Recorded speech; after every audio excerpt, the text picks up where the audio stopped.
మాజీ ముఖ్యమంత్రి బీఆర్ఎస్ అధినేత కేసీఆర్ ఆరోగ్య పరిస్థితిపై కేటీఆర్ ఎక్స్ వేదికగా స్పందించారు.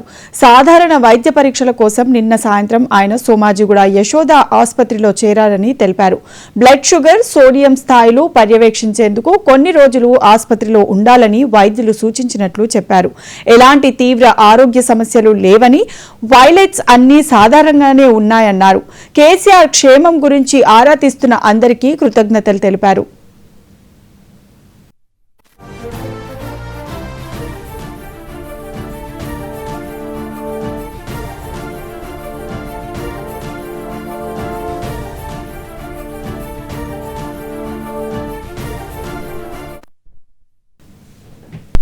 గత 2 రోజులుగా నీరసంగా ఉండడంతో కేసీఆర్ గురువారం సాయంత్రం ఆసుపత్రికి వచ్చారు. ఆయనను పరీక్షించిన వ్యక్తిగత వైద్యుడు డాక్టర్ ఎంవి రావు సూచనలతో ఆసుపత్రిలో చేరారు. వైద్యుల బృందం ఆయనకు చికిత్స అందిస్తోంది. కేసీఆర్ ఆరోగ్య పరిస్థితిపై ఆసుపత్రి వర్గాలు గురువారం రాత్రి 9:30 గంటల సమయంలో బులెటిన్ విడుదల చేశాయి. నీరసంతో బాధపడుతూ కేసీఆర్ ఆసుపత్రిలో చేరారు.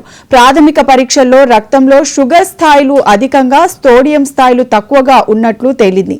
కేసీఆర్ ఆరోగ్యం నిలకడగా ఉంది. షుగర్, సోడియం సాధారణ స్థాయికి వచ్చే వరకు వైద్యుల పర్యవేక్షణలో చికిత్స పొందుతారు అని హెల్త్ బులెటిన్లో డాక్టర్ ఎంవి రావు పేర్కొన్నారు.